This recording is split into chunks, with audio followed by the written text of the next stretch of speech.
and one. We're live, Madam Chair. So Larry, you. you spent the night there? Larry Novins, did we invite you? Sorry, this is Senate Government Operations. It is Wednesday, May 12th, and we are going to be looking at the proposal for a statewide code of ethics. And before we get started, I would like to thank Senator Collimore for his report this morning on the eugenics resolution, eugenics apology resolution. I think you did a really fine job. Thank you, Madam Chair. I appreciate those words. Yeah, agreed. Thank you. All right, so Larry and Ameren is going to be with us off and on and off and on. She's jumping between 3 different places. Tei can take jumping jack lessons from Senator Clarkson, because she does them a lot, and you can just, or leapfrog, whichever. So yes, Senator Clarkson. I apologize for being a minute late. Joint rules ran late. Big subject. So I apologize. And I just have to ask, Madam Chair, before we start, did we all give a big shout out to our own Senator Collimore for his great presentation? Okay, great. We did. We did. Thank you. Thank you. Okay. So where were we with this when we started going through it? It's been so long, and I really, really apologize. I am trying to remember the last time I had any notes on this. I don't remember. I believe it was April 7th or 8th. And we did a rough overview. I should say, for the record, I'm Larry Novins, Executive Director of the Ethics Commission. TJ Jones is here with us, professor at the University of Connecticut and ethics official formerly in Connecticut and California. And he's consulted with us, or we've consulted with him a lot during the process of coming up with this. So I believe our last appearance before you was on the 7th or 8th of April. And there were a few questions. We did a very rough overview of the statute. And then we submitted, we were going to come back, I think it was the 9th. We were going to come back a couple days later, and we submitted TJ drafted a 4-page memorandum answering some of the questions that came up in the first meeting.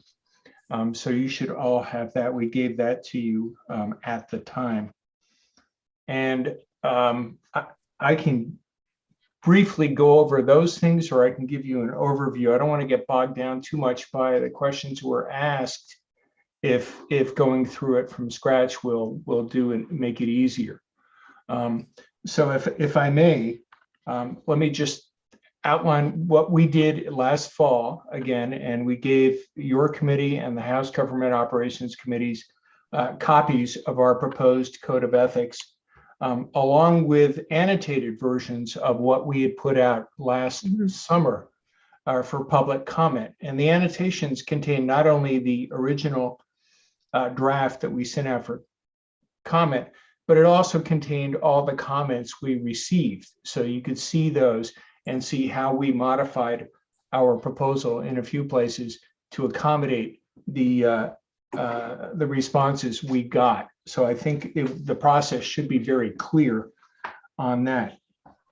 When we met last time in April, we did a rough overview, and I started out by highlighting one of the changes between what we submitted and what ended up being in language of H384, which is the draft code of ethics. And that was the part that excluded the legislature, the functions of the legislature from the ethics code, unless the code was adopted by rule in each house of the General Assembly. And I can talk about that later. That was definitely not our suggestion. And in fact, it directly contradicts the section A immediately above it on page 5, if you happen to be looking at it, where it says that code would apply to all persons elected or appointed to serve as officers of the state, all persons elected or appointed to serve as members of the General Assembly, all state employees, all persons appointed to act on state boards and commissions, and persons who in any other way are authorized to act or speak on behalf of the state. And we refer to them all in the code as public servants. Sorry, I've got, I'd love to know what document are you wanting us to work off of H 384 in this conversation, or your memo? And I don't see TJ's memo on our website. Senator Clarkson? Yeah. It is on the document, I believe, that Larry is referring to. I reposted on our website for today. Oh, I'm looking for today, and the two documents under Larry's name are both the November 11th, 2020. I believe. Yeah, they're both 98 page memo. Or Yeah, memo, sorry. the same memo. Yeah. Posted under two different titles. And so just curious, I'm happy to go to H 384. I just want to know what you want us to work off of. I'm happy to work off 384. I mean, that's the one that has hit the public and went through legislative council. So And I'm happy to do that. That's technically still on the House website, right? It's listed as H 384, and it's Right. listed as having been referred to House Government Operation. Okay, fine, we'll find it. Okay. I did also just send that to Gail, so Okay. she has it to I post. will post that. Oh, great. Okay, perfect. That's Great. better. Okay, Can you email it to us? I'm sorry? Could you email it to us, Emran? I've got it, Amron. I'm doing it. Okay. Okay. So that was the one section that varied from what we had submitted in the fall, but I can go through it because basically the substance of it is almost identical in every other way. There's a word changed here or there, but nothing substantive. What the bill does and what our proposed ethics commission code of ethics does is set forth some very basic and standard government ethics standards. And we start off with definitions of what a conflict of interest is. And then we go through a checklist of 8 or 9, 10 different things that basically anybody in government should watch out for and avoid. And the obvious one is to be aware of conflicts of interest. And more than anything else, when there's a conflict of interest in anything we do, the most important thing to do is to disclose, be aware of it and disclose it. And there are some conflicts that disclosure just takes care of it, and there are others where disclosure might not be enough and we have to get into recusal. What we said in the code, and I can go through that in a little more detail, is whenever there is a conflict, if it's a real conflict of interest, you just recuse. You don't participate in the matter.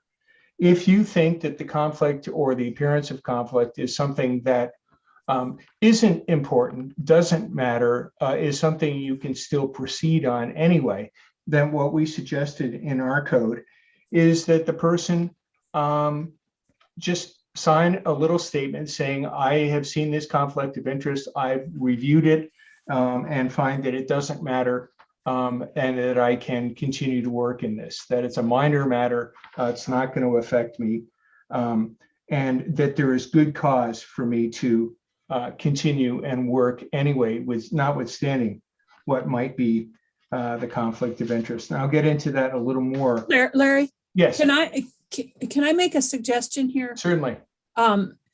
What I would suggest is that we take the bill and start going through it and ask questions as we go through it. Then we can decide if there are questions or concerns, we can put a flag by them.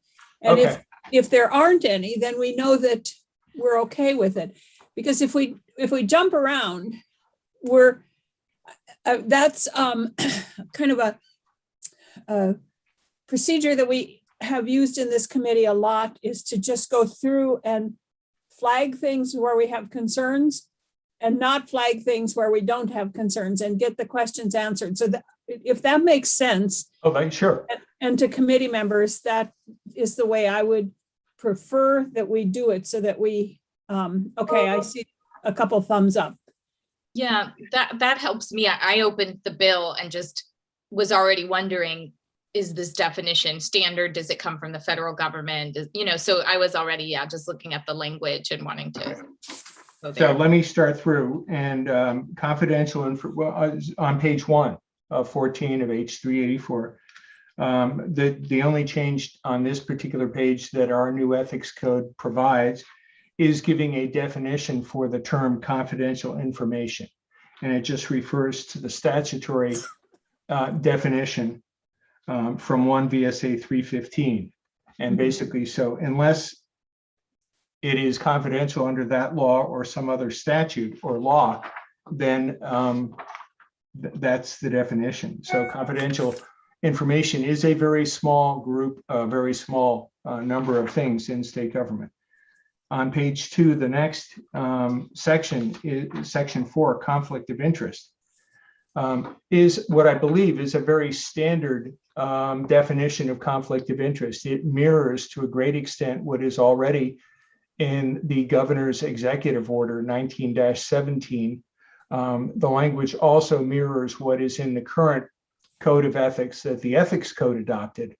And I can defer to Mr. Jones, but I think it basically refers to standard language that appears in many other states' conflict of interest definitions.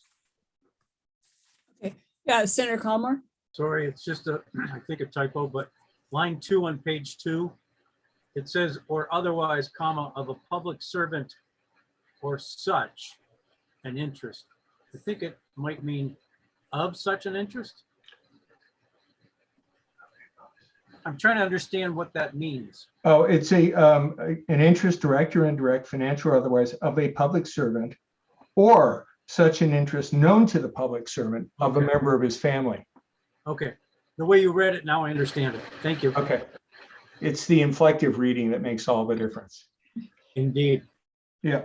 And then considering down, moving down, we have a definition of gift. Can I go back to conflict of interest? Sure. There, when we're looking at conflict of interest in the legislature, Mhm. there's very specific definitions in Masons. And it says that, I'm trying to find it right now, but it clearly says that we are to be representing our constituents, and that unless there's an overwhelm, let me find it, because I think it is less, I think that this definition would declare a conflict of interest in legislative world that is goes beyond what Masons says. And I'm trying to find it here. I think I can address that while you're looking for the definition in Masons, because Okay. I think on line 6 of this bill, it has a relatively similar definition, Madam Chair. On what? Line 6 of the definition of conflict of interest, I think mirrors what you're referencing.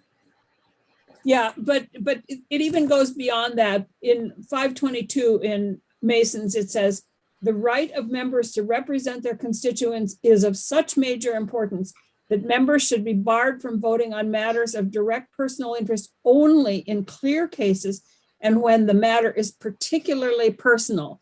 And I think that goes beyond just that statement that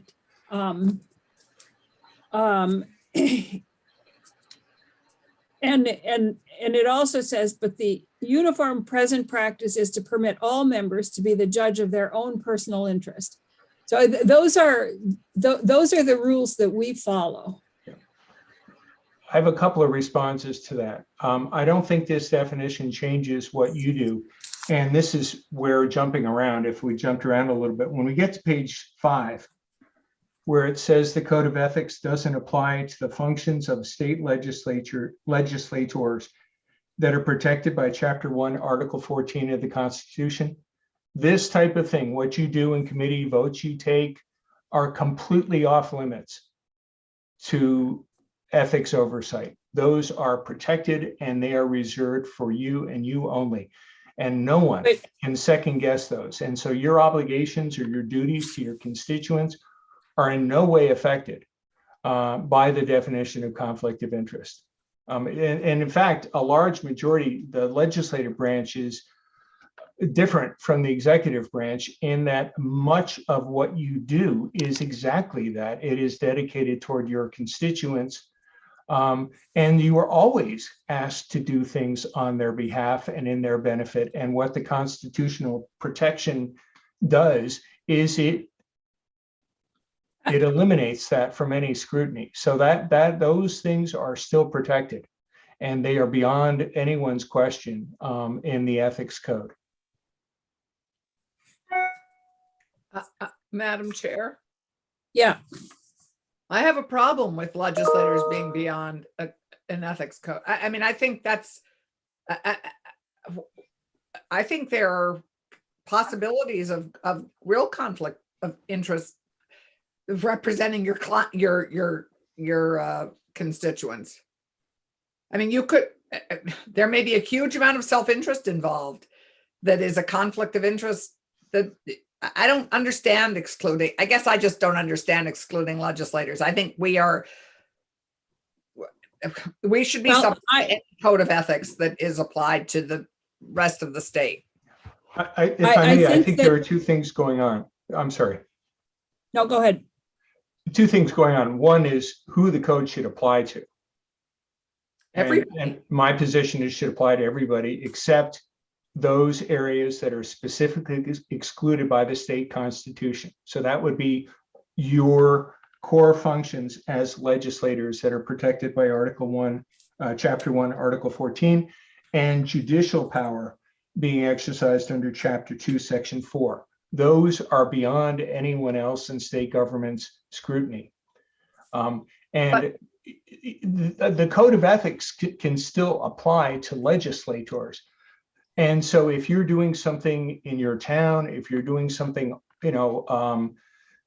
on your own to forward your own desires or something like that, that's one thing. But if you're in a committee and you're having a hearing and you're doing something in the hearing, or you're voting on the floor of the House or the Senate, those are constitutionally protected activities. And no matter what we do or no matter what we want to do, they are protected from scrutiny by the outside. You are the sole judges of what is proper and improper when you're voting and not voting.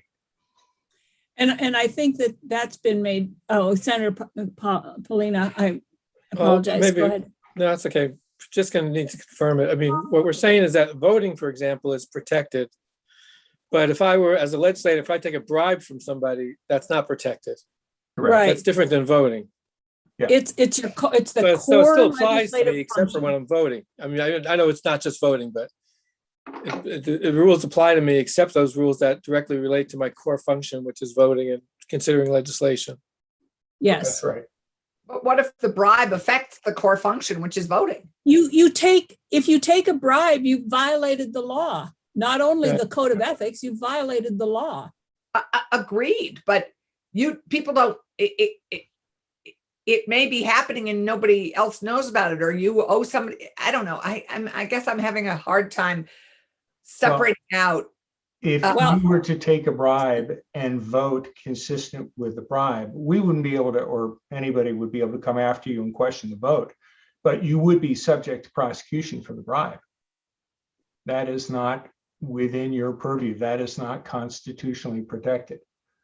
There is So, some federal law on this. There's no Vermont law on this, but the federal law makes it pretty clear that the purpose of the constitutional, the speech and debate clause in the federal constitution is to protect the integrity of the legislative process and ensuring independence of legislators.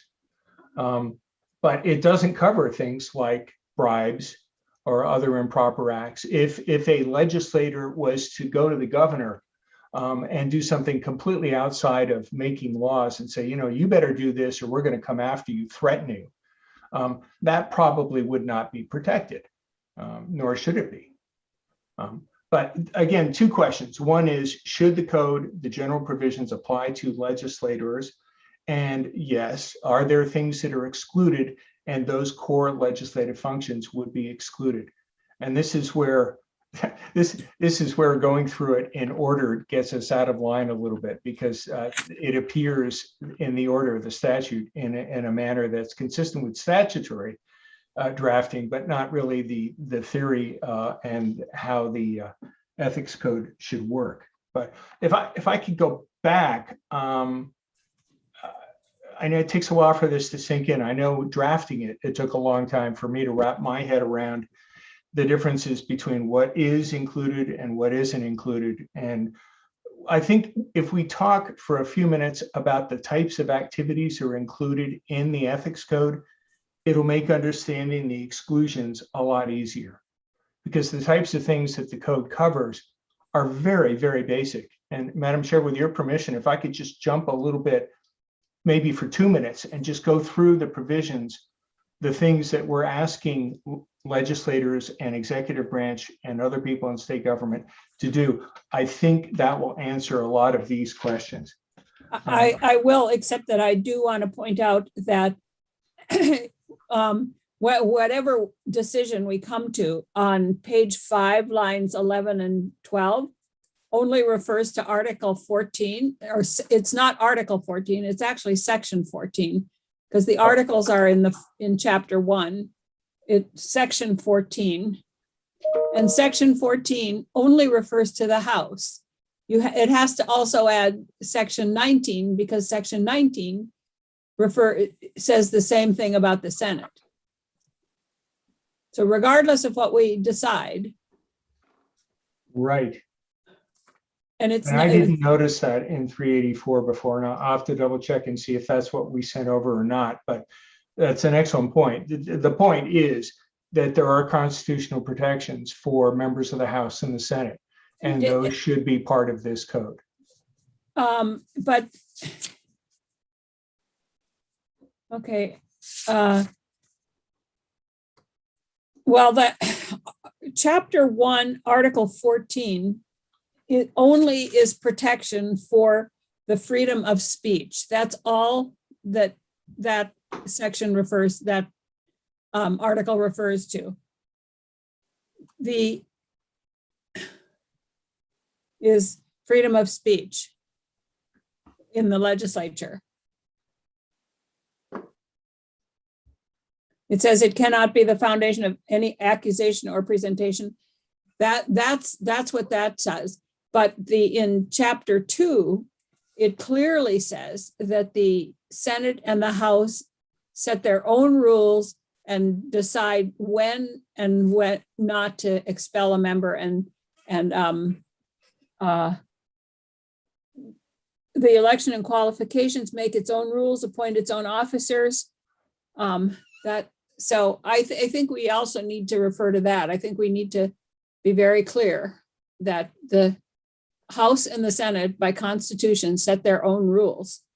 And that includes conflict of interest rules. Well, I don't know if that excludes statutes, though. I mean, the fact that the Constitution gives you right to adopt rules doesn't mean that you are prohibited from adopting statutes that apply to everyone.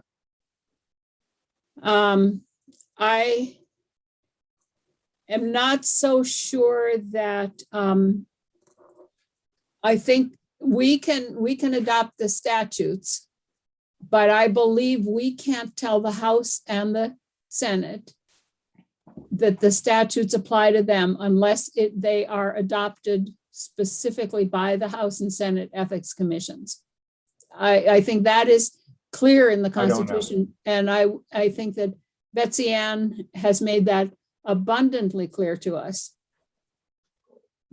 Senator Clarkson? Once we adopt the statute, we could ask the House Ethics Commission and the Senate I don't even know who serves on our Ethics Commission, the Senate Ethics Commission to review them and hopefully adopt them. So, I mean, we can encourage our two bodies to actually adopt these. Okay, let's go through the what it actually covers then. Because I really think that the way it's the draft, you're right, the drafting constraints or construct, I guess it's called, makes it difficult to look at it. But what would be nice is to see what the code of ethics would look like. Right. But anyway, so go ahead, Larry. I'm sorry, but I feel very strongly that we need to make sure that the core functions of the two legislative bodies are kept sacrosanct. That's the right word. Right. And I agree with that.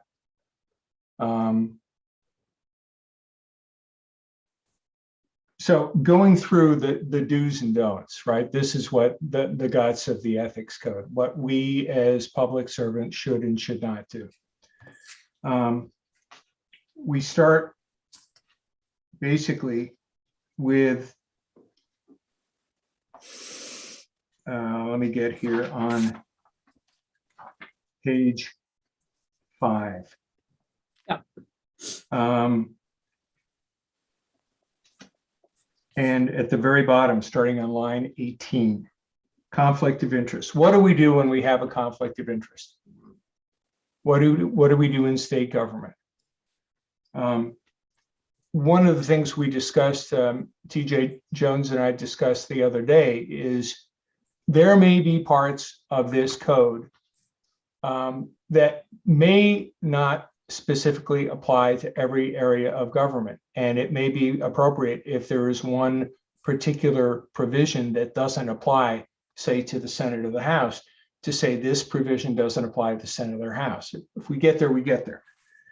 But what we had suggested in this conflict of interest is that if a public servant has a conflict of interest, you acknowledge it. You say, I have a conflict. And if it's a conflict, you recuse, and that's the end of it.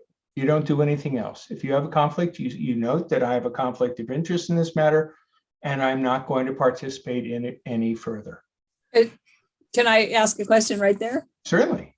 There is no ability for you to say, I have a conflict of interest, and for the other 3 board members that you are serving with, say, well, really, I don't think that's a conflict of interest that rises to the level of I mean, if you feel you have a conflict of interest, you have to recuse yourself. That's what this says. No, you don't. You recuse yourself if you have a conflict of interest. And if you feel you don't need to, you prepare a written statement disclosing what the conflict or the question may be, and explain why there's good faith or why there is good cause for you to continue participating in the matter. So Okay. maybe something comes up and it doesn't look right, and you say, this looks like a conflict. I could recuse, but I don't think I have to. And here's why. Because there is good cause. And this is where we jump around a little bit. So if I can go through this, I'm trying to think where it says good cause. It's on line 3 on page 6. Right. Why good cause, as in section D. Right. And that is sufficient detail so that the matter may be understood by the public. So why there is good cause, that I can still, notwithstanding whatever the issue is, I can still be fair and objective and do this in the public interest. And if there's good cause and you can do that, you say, I had this conflict or I perceive a conflict, but I think I can proceed anyway. And because it's not important, that it is, I can be fair, objective, and act in the public interest. So we can do that.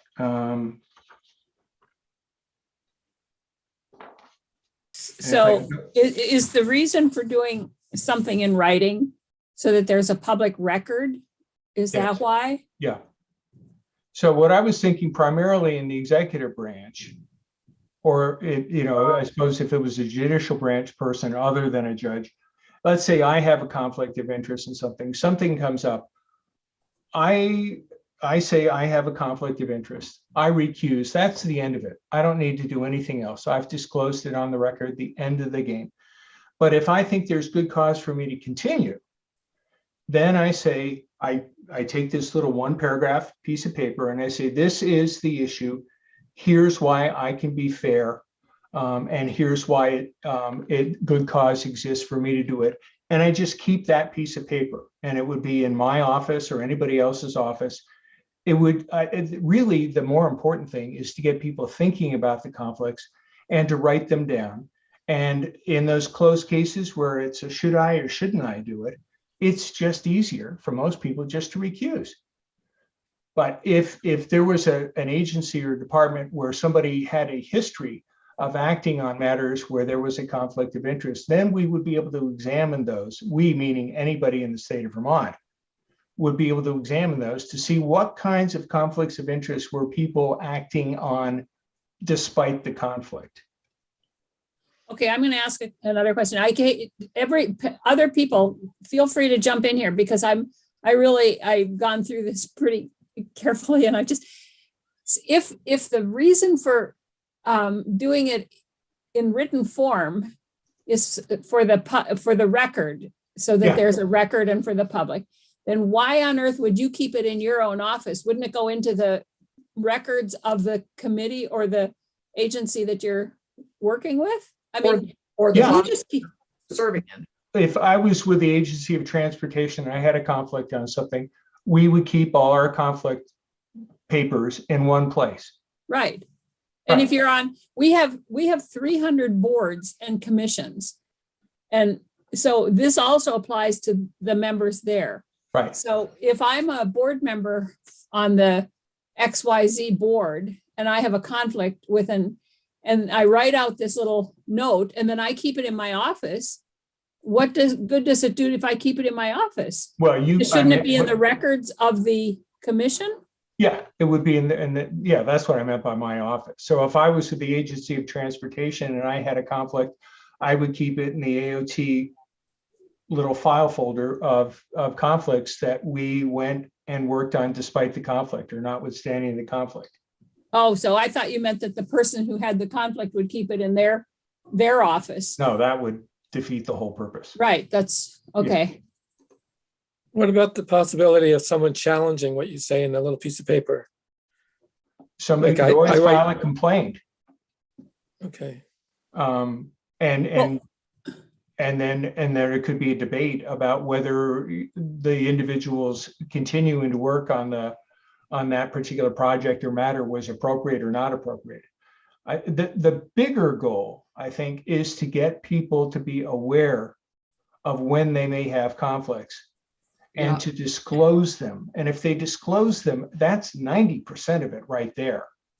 If you say, I have an interest in this particular matter because of whatever, and that's out there, people forgive. It's not even a matter of forgiving it. They understand it. And I think public perception is more important with this than anything else. We want our constituents, we as Vermonters, want our elected, appointed state government officials and underlings, whoever, to act fairly. And if we have a system where people say, I have a conflict, I need to stay out of this, if they stay out, that's the end of it.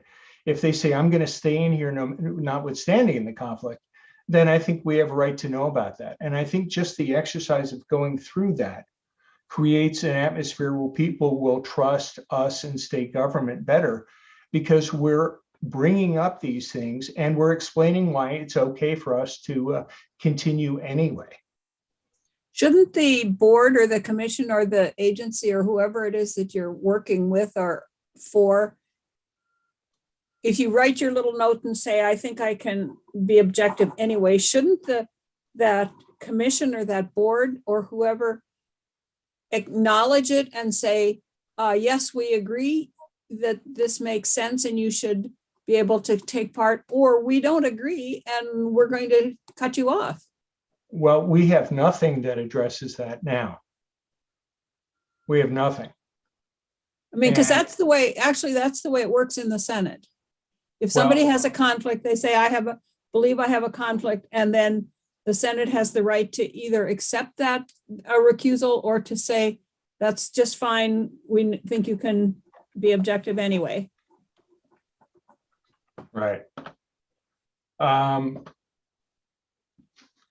think the challenge with that is, I mean, it's something to think about, but let's say it's a 3-person select board or something, there's a lot of other interests that could This come into doesn't cover municipalities. Okay, like a 3-member other board. Oh, like cannabis we've control created. board. Yeah, right. Like, yes, a better example. But it's just if there's a smaller board, one vote could really there could be an interest in attacking that person. Yeah, that's true. The other problem with a small group of people is if you're a tightly knit group, I think the opportunity to say, oh, I trust Larry, it's not a big deal, is much greater. And really the underlying issue, the underlying concern is how will the public look at these things?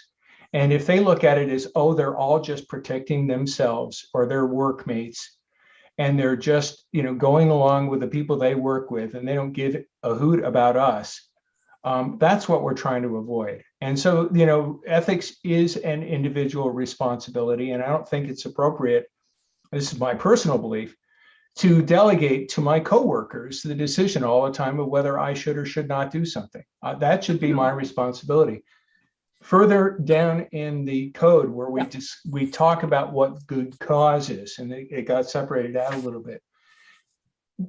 Good cause to proceed would be if the conflict or the potential conflict is de minimis, it's really minor, it's nothing.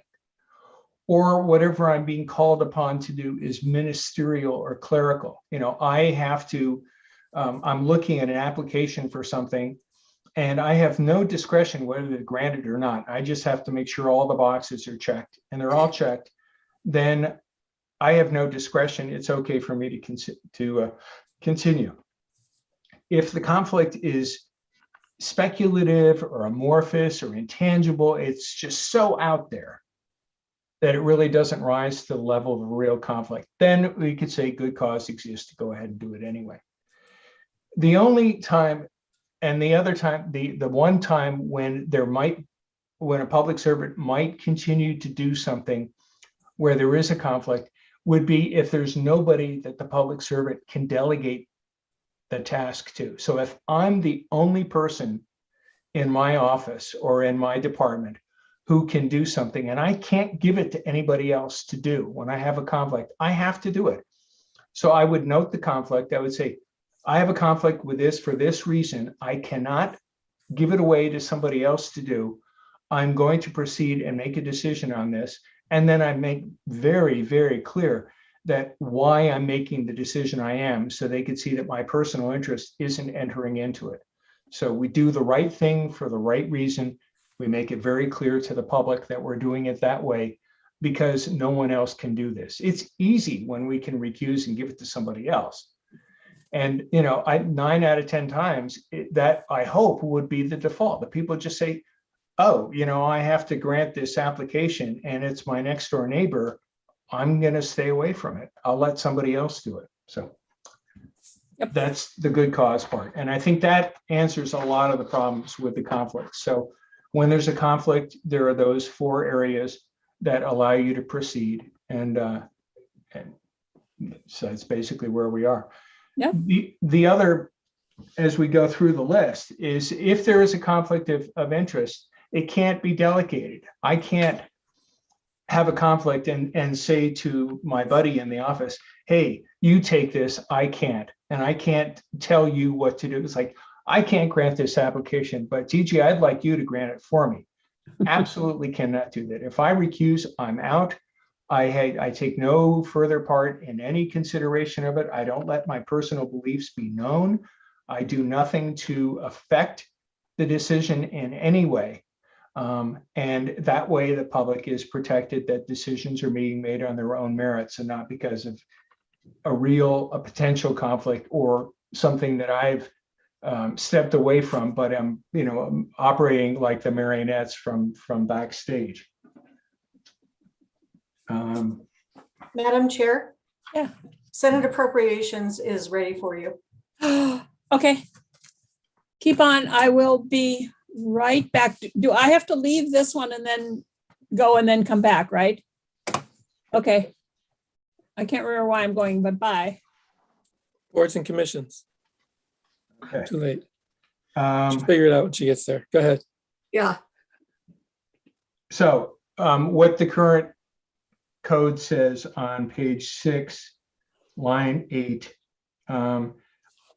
I can't, if I have a conflict, I can't direct someone to act in a manner that I myself would be prohibited from acting. Basically what I just said a moment ago. And then the next thing is, once I've recused, I can't be a part, I can't say, I can't vote on this, but here's how I feel, and this is what I think we should do.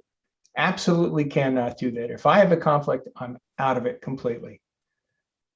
Because I cannot then be, if I stay in it, basically I'm trying to direct other people to do my bidding that I have a conflict in. And by stepping out, we tell the public that the process is fair and safe and open, and that whatever conflict Larry has is not being foisted on anyone else, and he's not asking anyone to act on his behalf. So Larry, in the case where, there might be 10 or 12 people on a board and you're actually physically meeting, or even as we meet now virtually, does that mean that person should leave the meeting at that point? I think so. Yeah. Yeah, I Or are think you so, thinking- because if I have a conflict and we're sitting across the table from anything, I think it makes it a little more difficult for you, if we have a close relationship, to take a position that may be contrary to what my suspected conflicted position would be. So I think in order to make it easier for my colleagues to make a fair and impartial decision, I should be gone. I should leave the room for that discussion. Yeah. And that way, when the rest of you vote, you can vote without having to look me and saying, oh, and feeling, gee, I'm sorry, Larry, I'm going to vote against you on this. I should not even be a factor. So I'm out of the room, and we've given that advice to people this year already. What do I do when I have a conflict? Yeah, I think You're you're out. right. And you I don't think, influence. I think the situation, how facial expressions can come into play, probably more so in person, although you could certainly see in a Zoom session.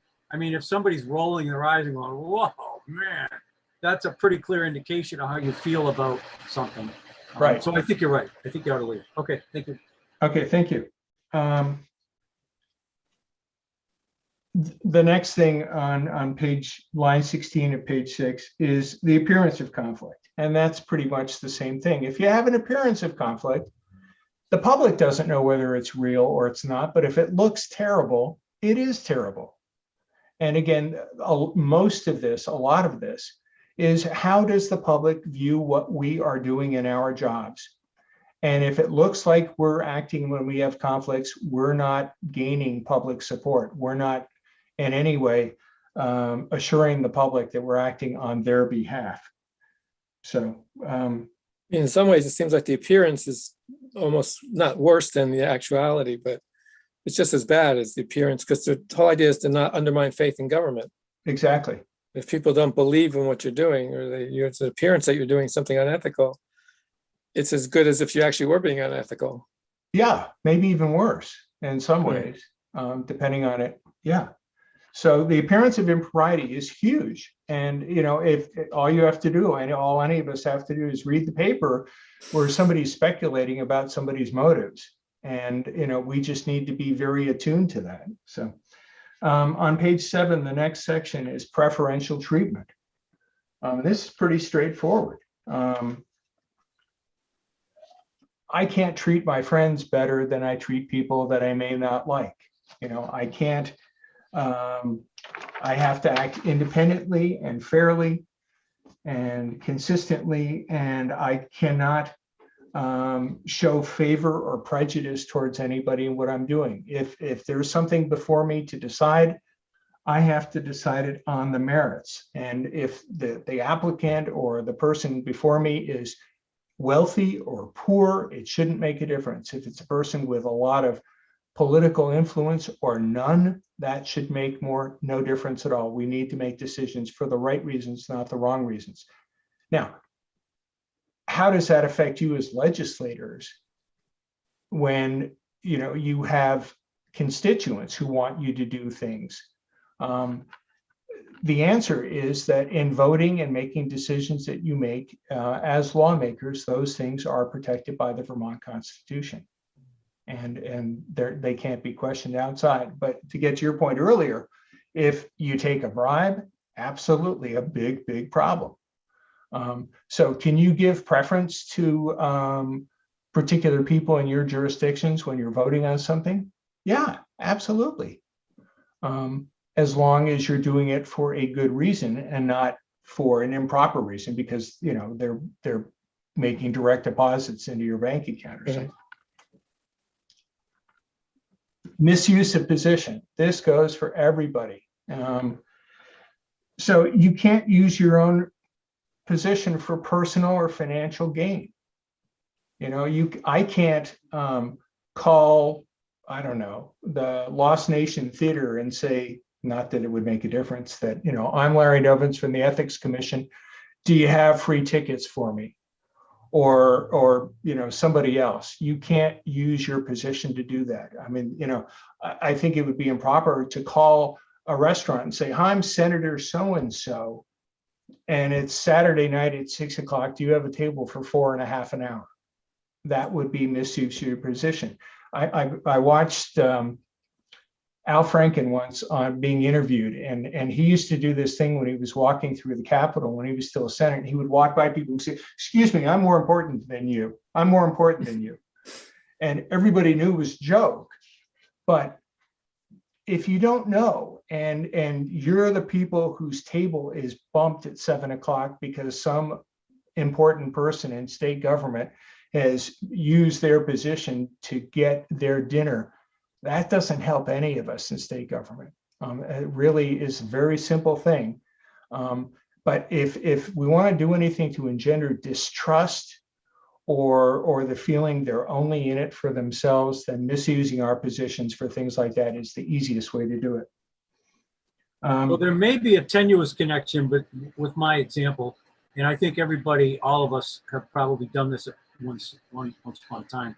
If you have a constituent that's sort of having trouble getting through the layers of government bureaucracy, I have picked the phone up before and gone straight to the commissioner or secretary and said, hey, it's Senator Collmore, I need you to focus on this particular issue for me on behalf of this constituent. And sometimes it works and sometimes it doesn't. Right. But, the ability to do that, I think, is very important. That's why I think the five of us enjoy being elected, because we can help people with a particular problem.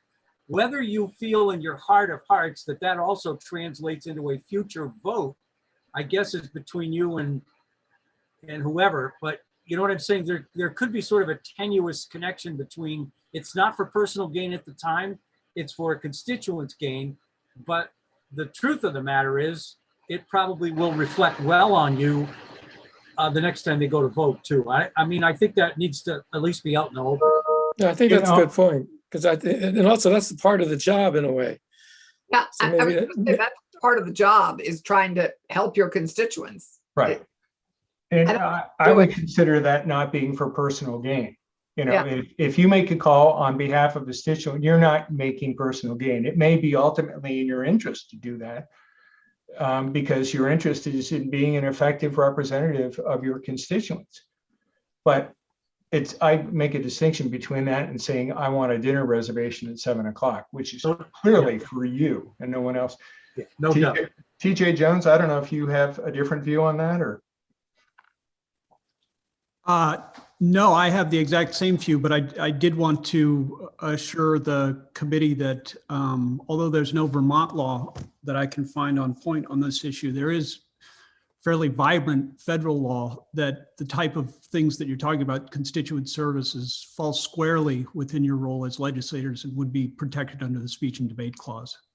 Even if you were acting on behalf of a constituent, for the hope of a future vote or whatever, it still falls squarely within your role as a legislator and would be exempt from scrutiny. Thanks to you. So the next section would be misuse of information. This is section 7, line 10 on page 7. To me is, I think, a no-brainer that there are times in our positions where we have confidential information that is not available to the public. We can't use that for our own personal gain. It's pretty simple. It's like insider trading. So we can't use it for personal financial or personal gain of me or anyone else. So if you knew, and I don't know when or if anything ever comes before you that's confidential, but if you were to call a constituent and say, hey, there's something coming our way that isn't public yet, you might want to buy this stock today, that would be barred by this section. Again, pretty common sense. I'm sorry? Insider trading. Exactly. You aren't allowed to use information so where you have a personal gain. That is pretty basic. Yep. Section 8 on the same page, misuse of government resources. So you can't use state materials, funds, property, personnel, facilities for any other purpose than for official state purpose unless it's permitted or required by law or a written department institutional policy or rule. So an example would be, I can't go to my copier in my office and do, all my Christmas cards, my holiday cards. That's pretty easy. If I had staff, I wouldn't be able to ask my staff to go pick up my laundry someplace. That would be misuse of that for personal use. If I had a government car, I would not be able to take it on the weekend and go up to Lake Memphremagog to go camping. If I had a car and it said, you have to go to a particular place, or you're allowed to bring it home in case you're called in the middle of the night to go on duty, and there's a policy that allows that, fine. And then I could use that official car to go home. But again, it's pretty straightforward, is that, the things that we have access to as public servants are for the use of the public and for the benefit of the public, not for ourselves. I mean, all these things come down to almost invariably, what are we doing for ourselves or people we know well versus our duty to the people we serve, Vermonters. And we always keep that in mind, that whenever we're looking at those two things, it's the Vermonters' interest, the public's interest, that is paramount. And anytime we put our interests first, either in granting preferential treatment or using information or using resources, we're violating that public trust. These are pretty straightforward. It all seems so non-controversial. I'm sorry? It all seems so non-controversial. I think it is. I mean, I think 99% of this should be a no-brainer. I mean, we can talk about how it's going to be applied and who it should or should not apply to, and those are legitimate discussions. But in terms of the do's and the don'ts, these, I think, are very non-controversial. I can't imagine anybody who would think that it's proper to use government resources for your own personal benefit. Well, sadly, too many people haven't taken it to heart, mostly federally, but I mean, but it is a no-brainer. I completely agree. Yeah. Next section is gifts. And I have to say we struggled a little bit with this. Obviously gifts can be problematic. If people are giving you gifts, that raises the whole spectrum of why and what do they expect for it. And so gifts are generally prohibited. And this is on page 8. Unless covered by an exception, a public servant shall not accept a gift under circumstances where it could be inferred that accepting that gift is intended to influence the person in their duties. So, campaign contributions whole separate thing. They don't count. Which is, What's that? well, it is interesting. I mean, those are gifts. Yeah, they are. But they're permitted by law. Right.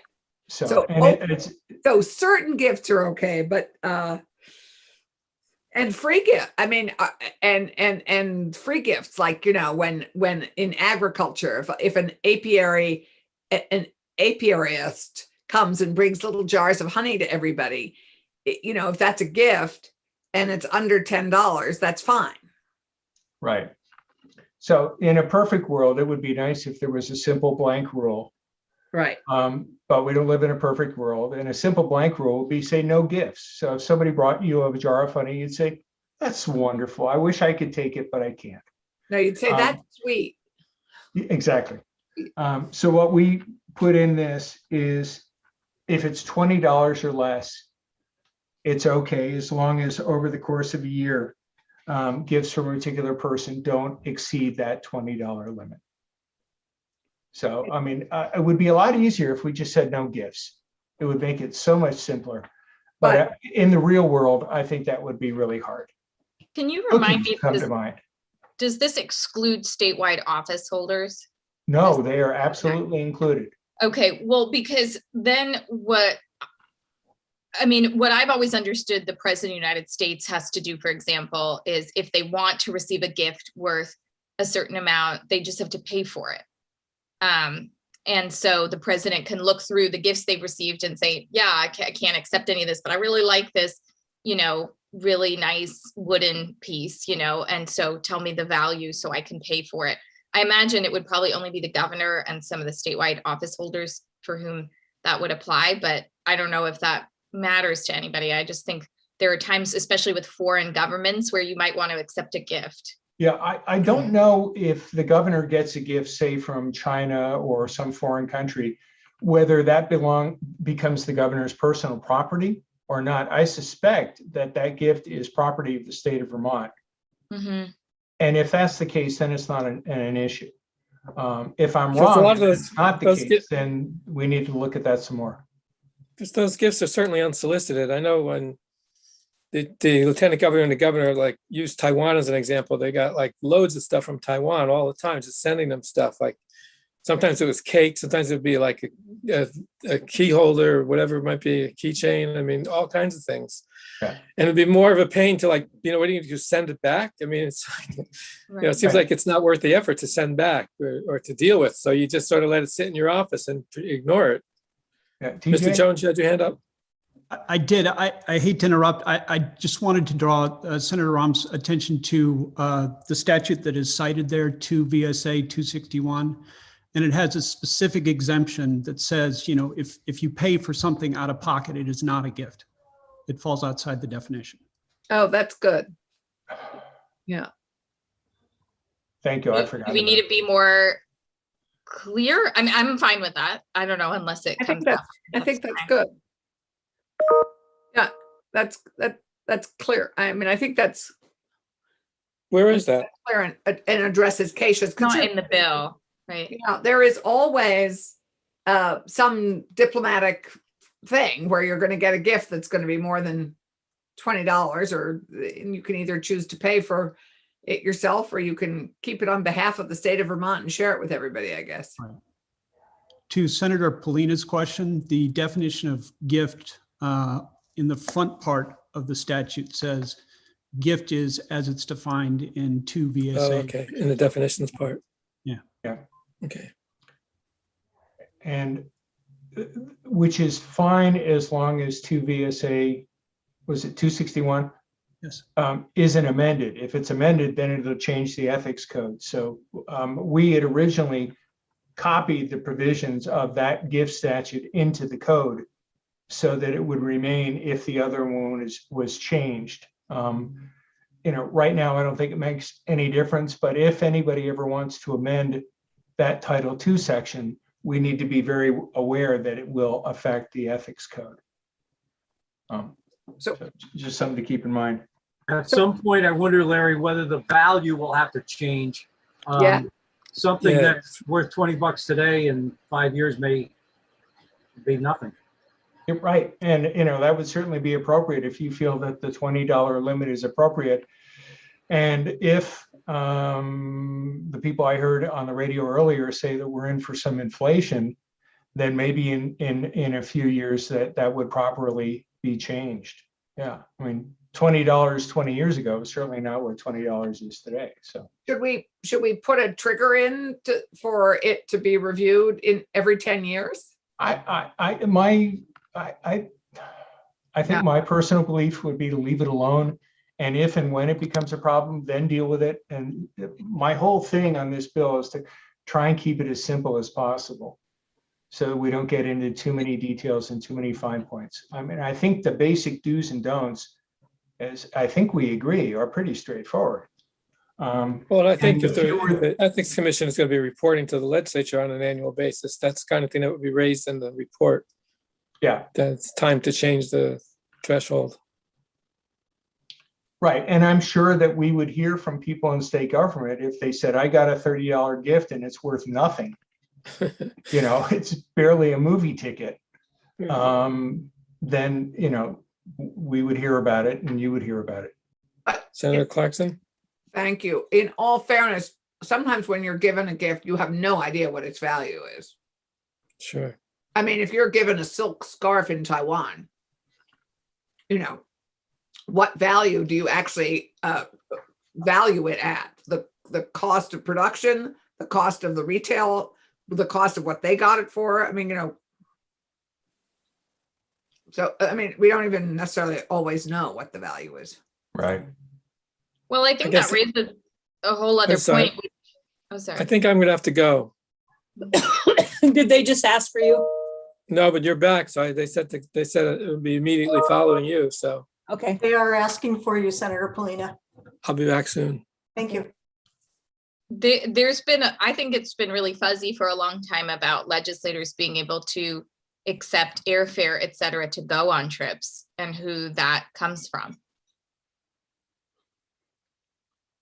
I know it's legislators, but I don't know, maybe, there's sister cities from, I know this doesn't apply to municipalities. I'm just saying we've been invited in the past on lots of trips, and I don't know that we've ever had a good policy around that. Boy, I've never been invited to go on a trip. Oh, really? No. We were all invited to go to Turkey, remember? And some people took that gift. That might have been before Senator Collimore's time. They have not been as In active. Taiwan too. Taiwan, exactly. And those trips are fully paid for. That's why they're called junkets. Right. And I haven't given that any thought, and I don't know how you deal with that now or how you want to deal with it in the future. Again, my view on what we have here. Can I just ask where you are so that I can catch up? We're on page 9 or 10. We're in gifts. Thank you. Okay. Maybe we're in, we're on page sort of 9-ish, I think, aren't Okay. we? Yeah. All right. Okay, Larry, I'm sorry. Oh, no. This idea of junkets and where they come from. We, on page 9, on line 16, it says a public servant may accept a gift of attendance at training or similar events approved by a public servant supervisor and determined to be in the interest of the public servant's agency or department. Yeah, and you know what? That's the way it operates now. Yeah. I mean, the speaker and the pro tem decide who, I mean, generally on most of these things, they decide who's being invited, who is the appropriate diplomatic representative from our body to represent the legislature. And they are all representing they are all representing the legislature in some public function. So as long as there's a way to keep track of that, it doesn't need to involve the Ethics Commission, but as long as there's a means by which appropriate trips are engaged in, that's fine. We don't need to go through that. Can I go back up to line 4? Have you already talked about that? Yes, the market value. We did a little bit because I raised the question, who values it and at what value? If somebody wants to give me a $50 ticket to a game because they have a ticket, and I say, well, I can't accept anything over $20, so I will pay the other $30. Why Yeah, we would that talked not be acceptable? It is. I asked that question and it is in the underlying statute. You can pay the fair market value of something over $20, but then it's no But in longer. here it says the public servant shall not pay the excess value Oh, it in says order that. to accept Yeah, on line 4 and 5. Yeah, but then Larry showed us where we could. So now are they in conflict? well, not if it's okayed by your supervisor or agency.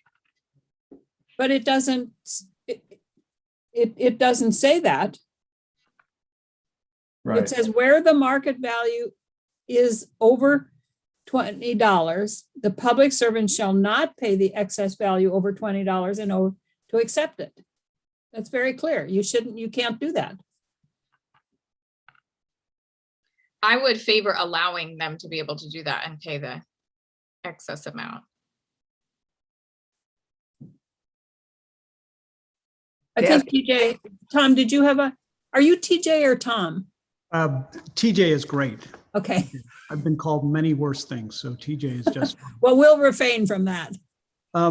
As written right now, the statute contemplates that you can accept something, whether it's $25, $30, $40, $100, if you pay the whole thing. But what it doesn't allow, as written now, is to essentially take a $20 discount on whatever is offered you.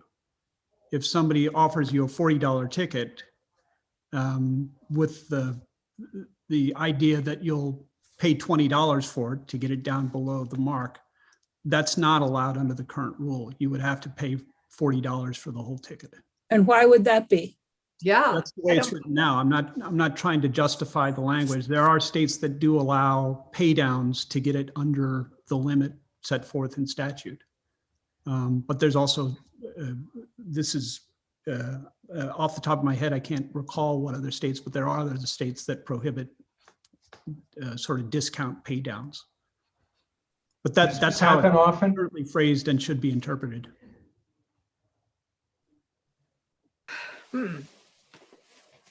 Okay, well, we can think about that.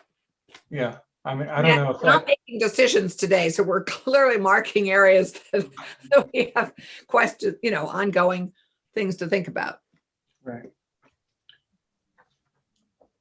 The next section on top of page 10, unauthorized comments. Commit- I'm sorry? Commitments? Yeah, Larry, you said No, comments. commitments. I thought it was comments. It's okay. I was looking for unauthorized comments, and I make a lot of those myself. I was gonna say, Actually, I think that was a to be change. proposing, we can't do those. Let me check. I may not have noticed that. No, it says commitments. It does. Right, I thought it said comments, No, and I'm trying to figure out, okay, just a moment.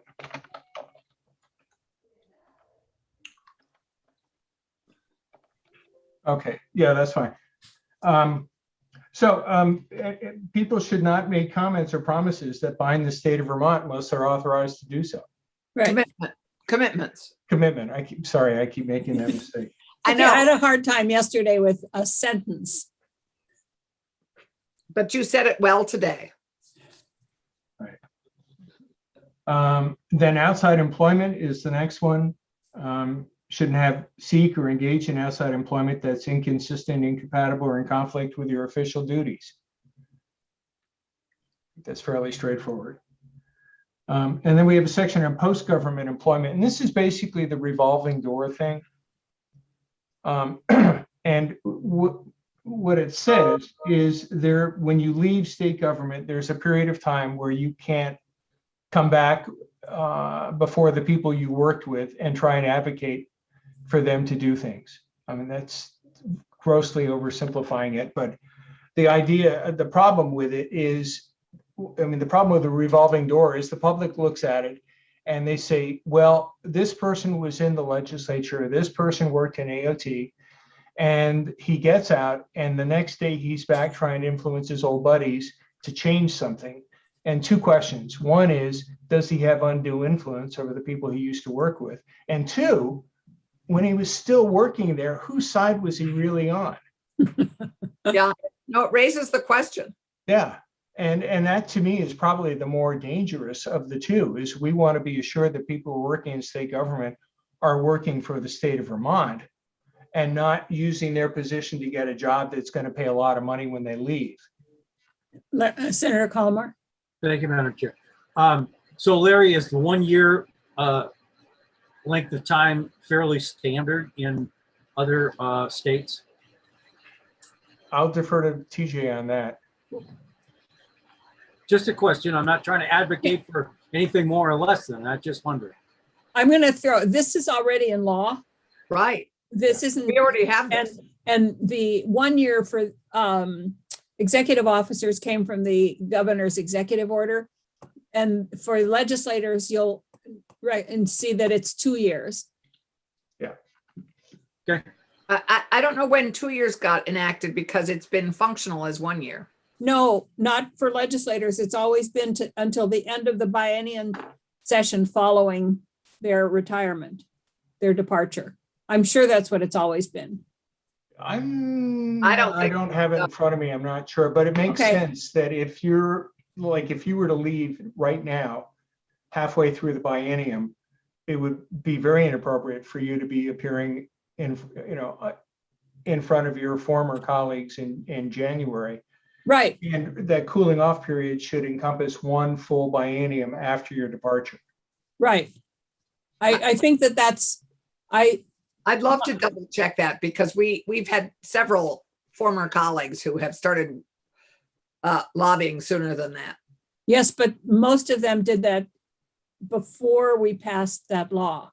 It was in the executive order for executive officers, but not for legislators. We worked on that only a couple of years ago. Yes, I think the first biennium I was in the Senate. Yeah, I think it's good. I think that's appropriate, the full biennium, but it's okay. Yeah, I assume you're right. You're usually right. Well, it doesn't make any difference if it's current law or not. This is the suggestion now. Yeah. Yeah. And if I may say so, I think it's a good idea. What? So you're potentially not addressing all the same people that you served with. There Right. might be new people there that in fact, there might be a complete turnover, all new people. Yeah. Yeah. Highly unlikely, but But And we again, know it'll be at least a third. yeah, and again, I think it's the perception from the outside that you've used your position to go back and influence your former colleagues, or more importantly, that the question is, whose side were you on when you were serving a month ago, or just 1 year ago? So putting that breathing space in, I think, assures the public that we're not misusing our positions and we're not acting on our own behalf or on someone else's behalf when we should be acting for the state. Senator Colmore.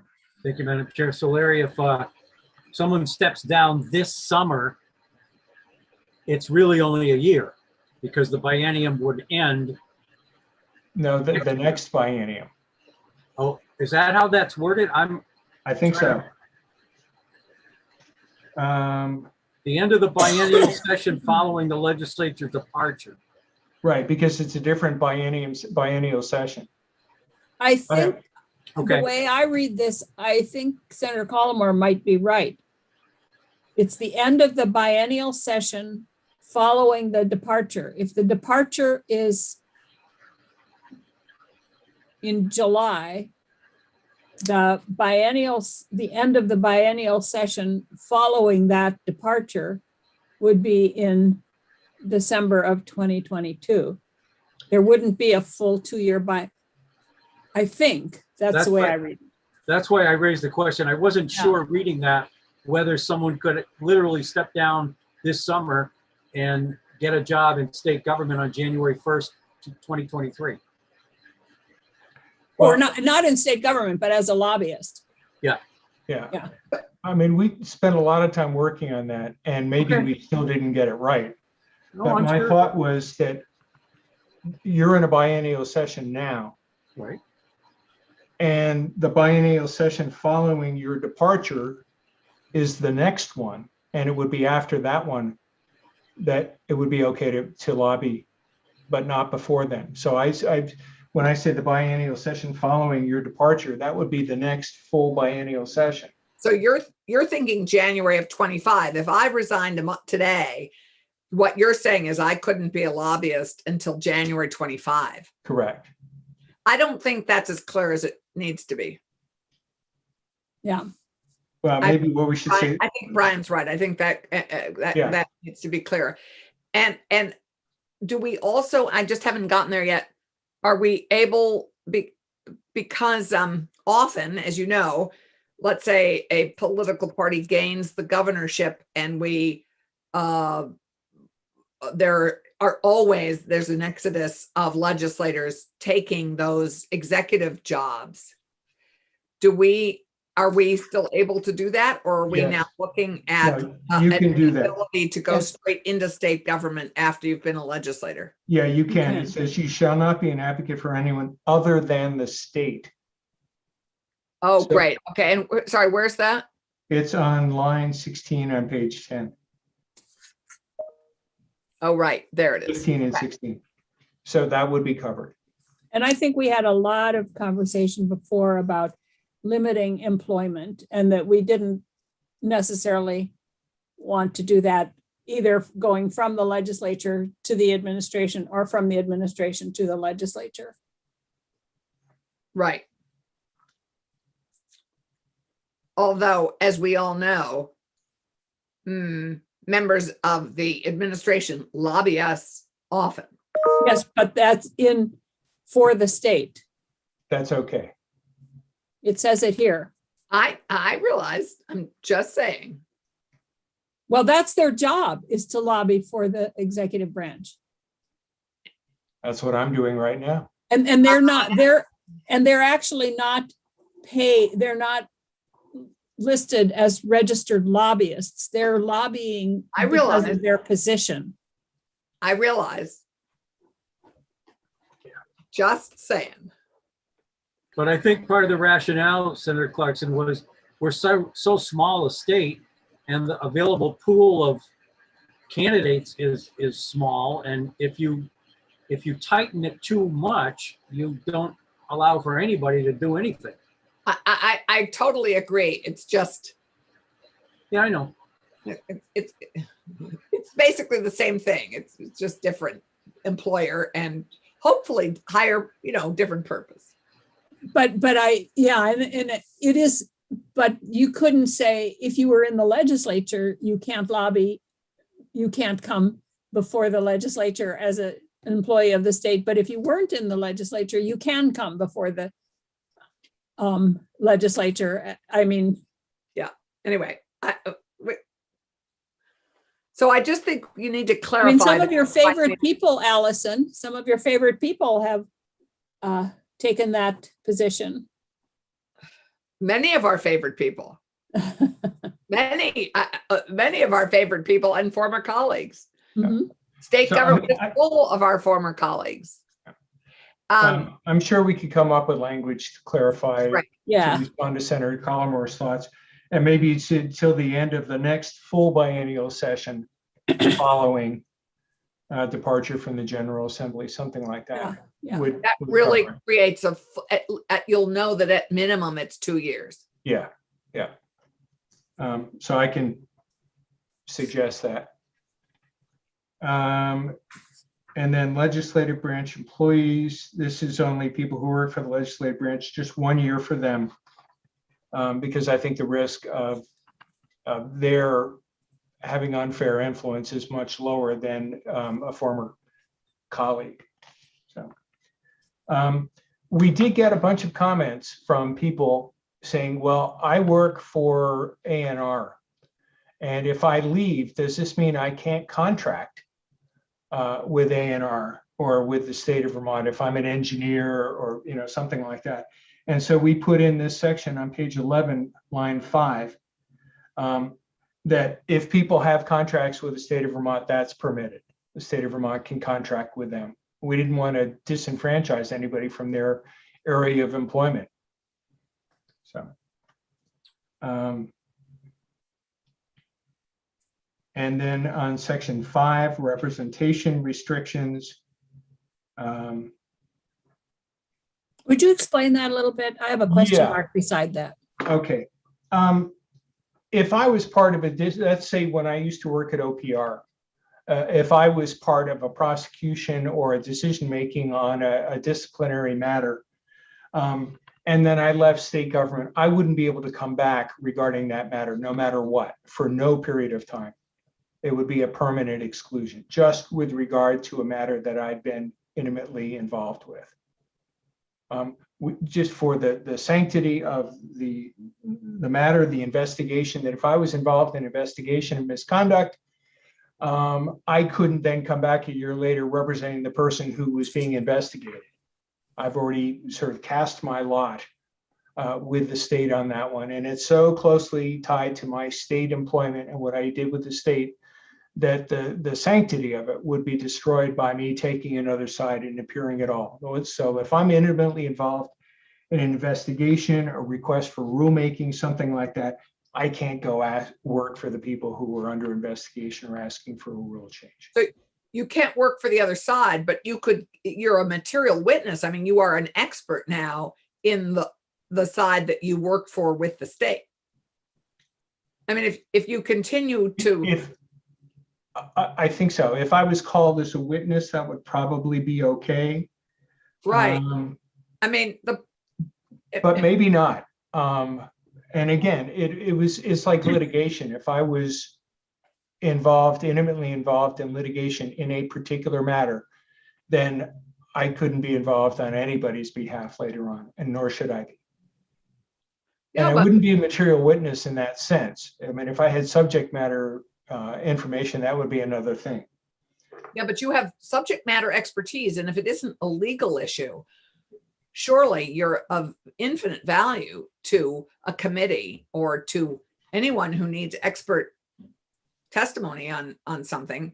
Even if you'd love state government, I would think you'd be a huge resource. Again, to go to Brian's point, we're a tiny state. Right. We don't have that many experts in those areas. Well, the I think limitation, I'm sorry. I think it's I might be reading this wrong, but on line 13, it says you can't appear before the entity of the state on behalf of any person. So you could be an expert witness, but you couldn't come in and appear on behalf of that person that you were involved with.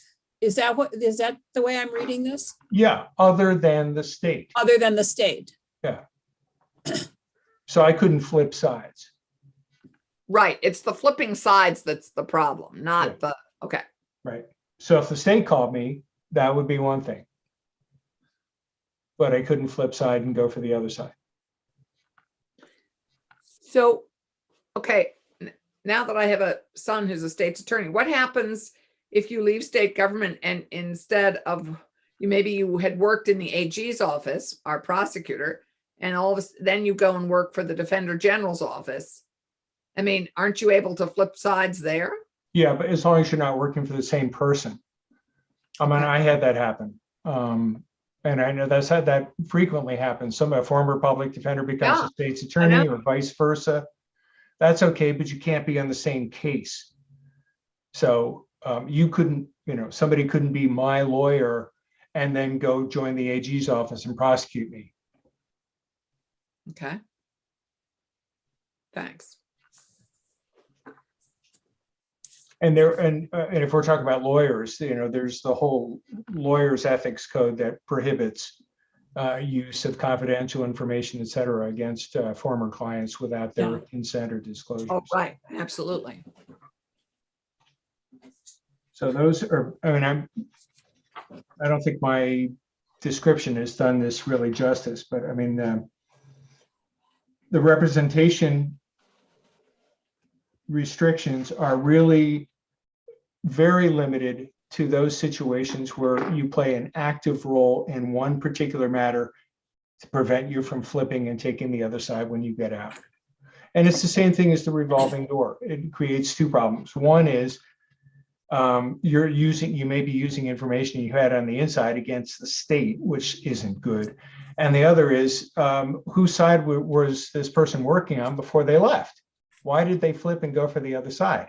So it really, I think, protects the integrity of the proceeding to know that somebody who's working for the state in a particular matter can't go and then come back against the state in that one particular matter.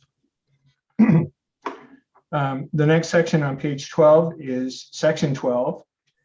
Basically says we all have to abide by the law, including anti-discrimination and equal opportunity laws, and comply with applicable governmental codes of conduct. And then if there are any agency rules or executive orders that we're supposed to comply with, then we do that as well. And then under section D on line 9,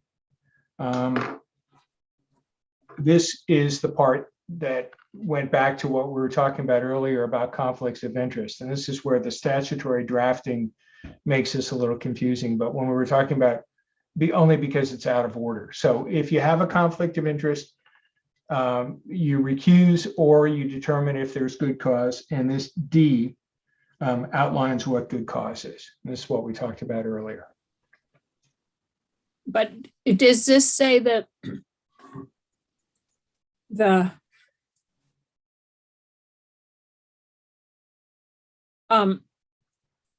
State Ethics Commission, the person or the person's supervisor would request a determination, right?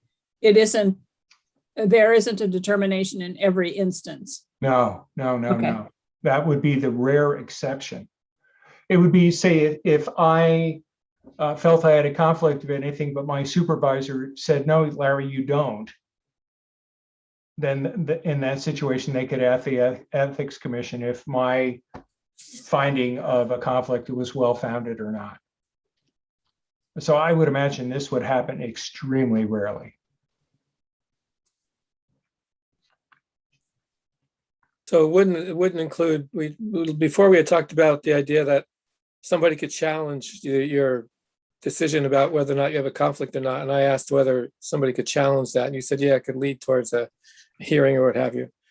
If I thought you were doing something wrong, or that you choose not to recuse yourself because you think you have good cause to continue forward, I, as just a legislator, for example, could not ask the Ethics Commission to decide whether or not you are abiding by the good cause or not. Correct. But you could file a complaint against me once we get to that Right. stage where we take complaints, and Right. that might trigger a complaint. Excuse me. But the idea is that, and this would apply to legislative branch, I think probably almost, more than anybody else, is if you had somebody who said, I can't do this, I have a conflict, and their boss says, I don't see the conflict, I'm going to ask the Ethics Commission for a second opinion, then they could do that. Oh, I see it. That would be. Would it work the other way also? I don't have a conflict and my boss says, oh, yes, you do. Hadn't thought of that. But I would imagine that my boss would have other recourse. Like if he or she is my boss, she could say, Larry, you're off this. And I would have to go along with that because that would be a condition of my employment. Okay, yeah. On page 13, section C, what this does is give whistleblower protection for ethics complaints. So in very much the way there is whistleblower protection in 3 VSA 971, there would be whistleblower protections for ethics complaints as well. And then on section F would be provisions for mandatory ethics training. And the hope would be that there would be mandatory training for all new employees Within their first 120 days, they would get some kind of ethics training. And each department would keep track and keep records to make sure that their employees had been adequately or appropriately trained. And the training would be either in person or online. I would think that an introductory training for state government could be a very simple, maybe 1 or an hour and a half online training session. I've seen some that states use and they're pretty good. And we could do that with, I think, relative ease and very little expense. And then we could have continuing education once every 3 years. Again, could be in person or online. And approved ethics providers would be the Ethics Commission, CAPS, the Department of Human Services, the House and Senate ethics panels, if they want to give trainings for their own members, and any other education providers approved by the Ethics Commission. So we'd have a little leeway if somebody else came along and said, we've got a great ethics program. If we felt that was appropriate, we could say, yeah, that would be an acceptable ethics program. But I think the idea is, I'm sorry. No, go ahead, please. The idea is to make sure that when people join state government, that they realize that there are ethical considerations for everything we do starting on day one. And then a reminder, every 3 years or however often is appropriate, just to brush up and go through those things again so that ethics is somewhere near the front of our mind when we're going about our daily affairs. So I would modify this a little bit so that legislators would receive some training at the beginning of every biennium. Because every 3 years doesn't make any sense at all with a 2-year biennium. Election cycle, and we are required to do every biennium sexual harassment training, implicit bias training, and I believe we should be required to do charm school classes, but so far I can't get that put in place. But charm school could marry with ethics. No, I don't think so. Okay. Charm school is very ethics. And I think that we have legislators who don't understand the right kind of unspoken anyway, the traditions and stuff of the Senate. Right. And we go through this every biennium, but except so I would just put it there that at the beginning of every biennium, there should be some training by the legislature. Here. And I guess my concern is we don't have anything about our other public servant bodies. So we don't have anything here about working with Vermont League of Cities and Towns to make sure that every select board gets this, every municipality gets this. This should be. We have not gone to municipalities yet, purposely. Talk about public servants here. No, they are not defined as municipalities. They're state public servants. We have not, this does not extend to municipalities, only to state public servants. So this is a state code of ethics. Yes. Normal people would understand that as applying to everybody in the state. I don't think so. I do. Okay. Well, I mean, it doesn't. It was a state law. I wouldn't think, oh, that's just a state law for legislators. I think that's a state law for everybody. Well, if you look at the affected body, the affected people, it clearly says all appointed or elected officials of the state, persons elected as members of the General Assembly, state employees, persons appointed to serve on state boards and commissions, and persons who are authorized to speak on behalf of the state. It does not cover municipalities, and we have purposely not gone there. Okay. So does anybody know if the Vermont League of Cities and Towns has a code of ethics for? Yes. They don't have they have a model code of ethics, and they're encouraging their towns to adopt code of ethics, but they can't tell them that they have to. And I think this is a different conversation. Okay. I get it. I get that it's a different conversation. It's just, to me, that if we're making this a law for, I mean, yeah, okay, it's a It's a continuing different, conversation. it's a different conversation. Got it. And I didn't mean to shut you down, but we spent Okay. a lot of time debating this a couple of years ago. No, I remember this vaguely, but I think we should have it after we get this up and running. Can I ask a question? Yeah. What about regional government, like Nope. regional planning commissions and, They're not covered because they're not state. okay, This is only a state employees and officers code of ethics. Am I right, Larry? Yes. Yep. So what about things like the Arts Council or the State Arts Council or the State Humanities Yeah. Council or the other state bodies that are. It says state boards and commissions. Okay, great. State board. Okay, great. Thanks. That's at the beginning. That would mean having to go all the way back. Yes, it's on the very beginning under applicability. Right. Yeah. Got it. Yeah. Thanks for that reminder. Yep. And I didn't mean to jump there, but we No, do but not want to have this conversation now. But I think once we establish this as a model code of ethics, I hope that others will adopt it. Well, and the VLCT does have one, Great. and many, many towns have adopted their own. I've looked into that. We actually have a lot of those. We posted them on our website in case people were interested in them. There are a few towns or cities that have really nice ethics code, but it's a handful.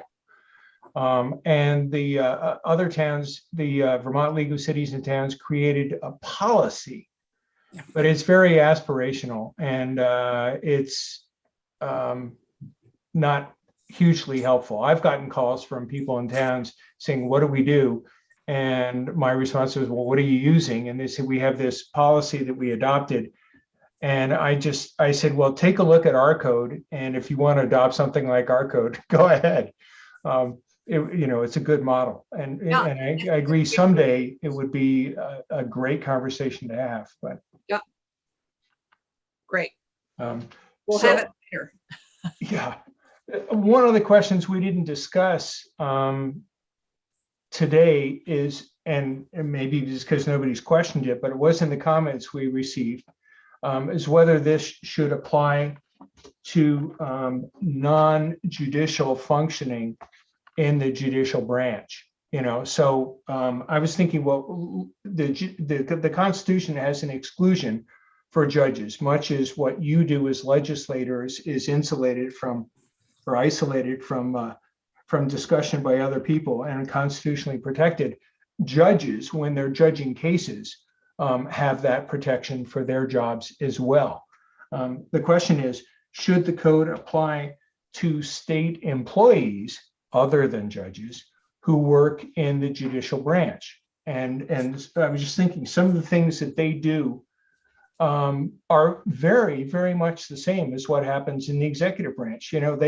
They have contracts, they hire people, they have IT, they do payroll, they have custodial staff, they own buildings, they purchase computers and programs, they do all these things.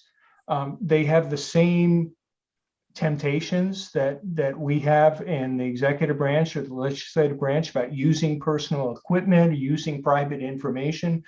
There are lots of people who aren't judges, who aren't making decisions, who have the same ethical considerations that everyone else in state government does.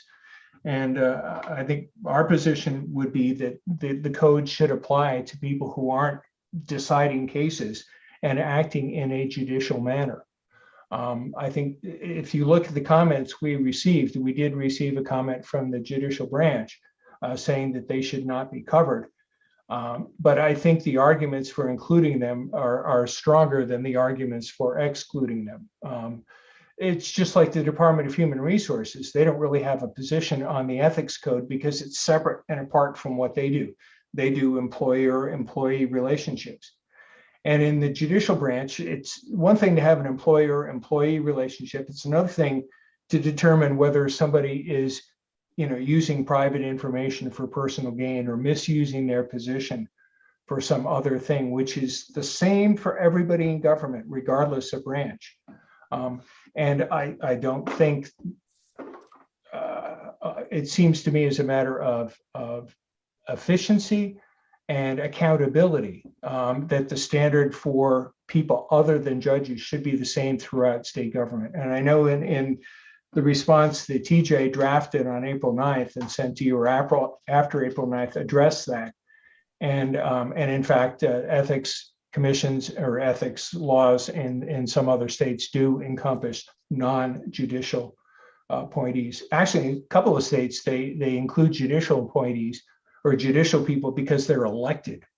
But that's the rare exception, except for probate judges in I was Vermont. going to say, we have elected judges here. Yes, right. But they're not statewide, they're not state elected judges, they're county. So Right. they're not covered under here. Right. So I would support that proposal, Larry. I think that's absolutely appropriate for administrative staff in the judicial branch. I think that's absolutely appropriate. Can I I, clear? I think we'd have to have a lot of conversation about that with the judiciary, because if you look in the Constitution, it clearly says the Supreme Court shall make and promulgate rules governing the administration. Oops. Oh, Jeanette, you've frozen up again. Oh, no, we've lost her. Yeah, usually she disappears after this. She was about to say administration. Yes, Right, she's basically saying that they're there's ruled by the Constitution. a hiccup in the Constitution that we'll have to figure out what to do about. Okay. And I wasn't sure, Larry, if what you had said before, that most states or only some states covered the judiciary workers. Yeah, I'll let TJ address that. But yeah, I think on page 3 of the memo, or page 2 of the memo that TJ drafted, he addressed whether judicial Are you employees back are to covered that? by the code. I guess I didn't lose my kicked internet, off. but I got kicked Wow. off again. Look, I didn't even have to call you. You got back all on your own.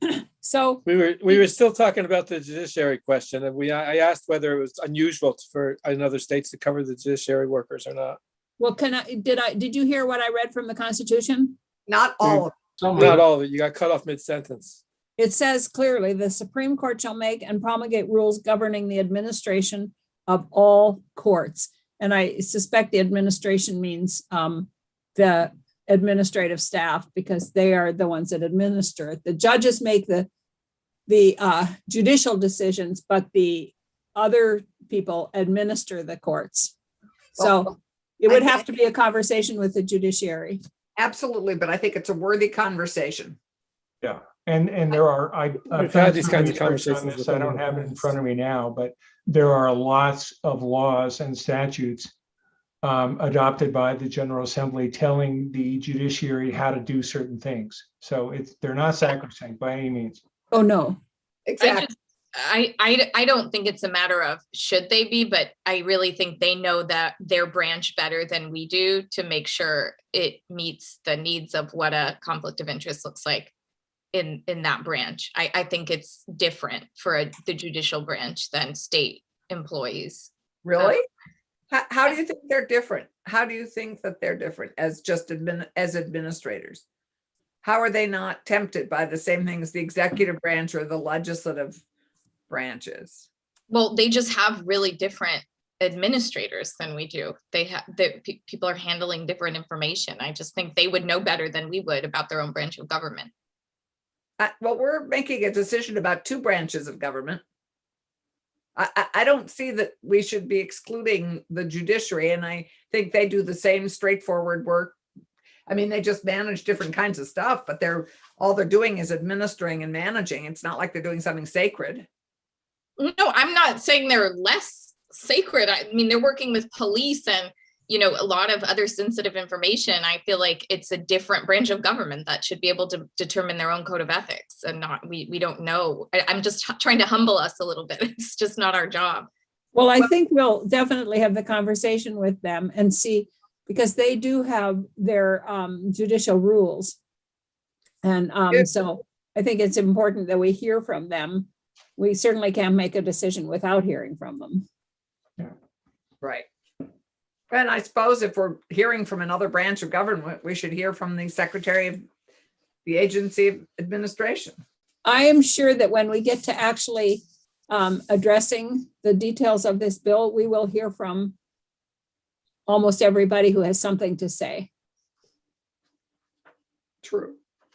I'd be shocked if it was otherwise. Yeah. Can I ask a question?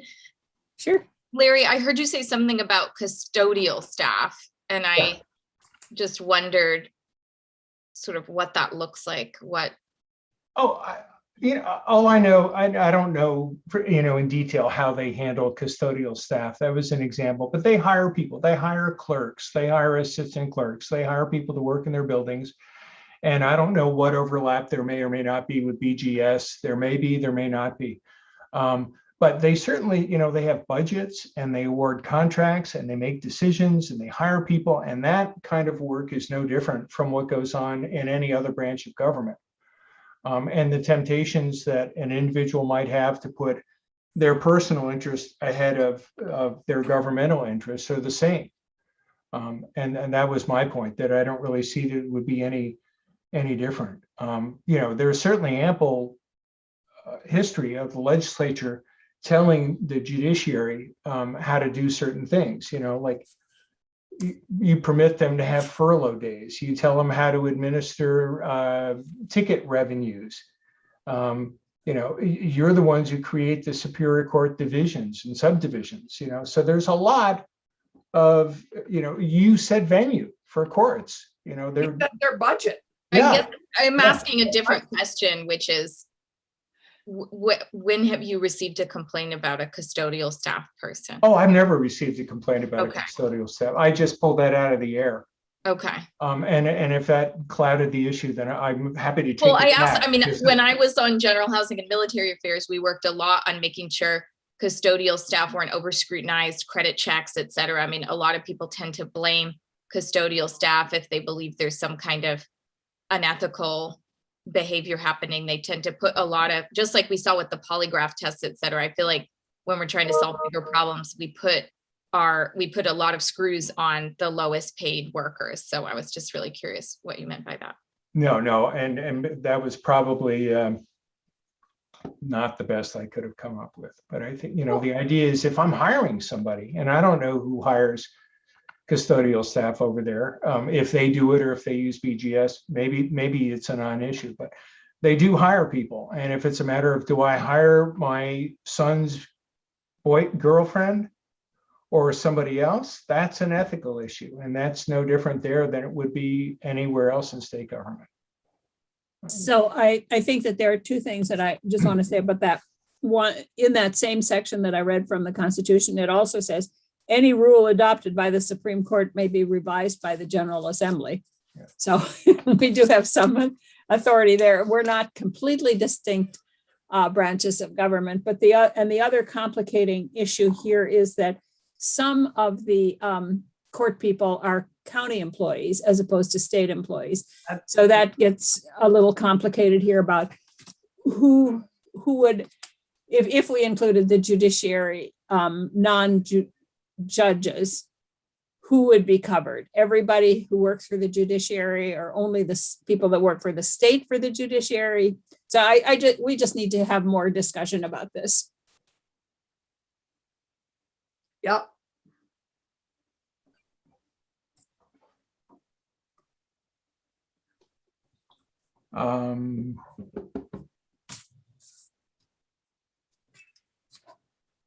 Where are we, committee? Well, I'm sorry. Oh, no, or Larry, I'm sorry. No, I think we've gone through when you were at your other hearing, Senator White. Basically, we're just going through the main points of the code, the do's and the don'ts, which I don't want to characterize what other people said, but I would submit that many of those things are fairly straightforward and not really, I would hope, not a matter of much debate. Basically everything that's in there is a matter of putting our duty to the state of Vermont ahead of our personal interests. And that's same with, preferential treatment or using confidential information, being fair to people. It all comes down to that one basic thing is our duty to the state of Vermont comes first. And if we let our personal interests come first, then we violated one of these provisions. And that's pretty straightforward. The areas of discussion will be, to what extent this, or to whom will this apply, and to what extent, and how do we work out some of those fine points. But I think, if I had a theme, it would be that we should, this is me, the advocate now, try and keep it as simple as possible, to get something that people would understand and that we can educate on and raise awareness about our duty as state employees, state officials, because I think the public needs to hear this. There's so much cynicism these days, especially after the last couple of years.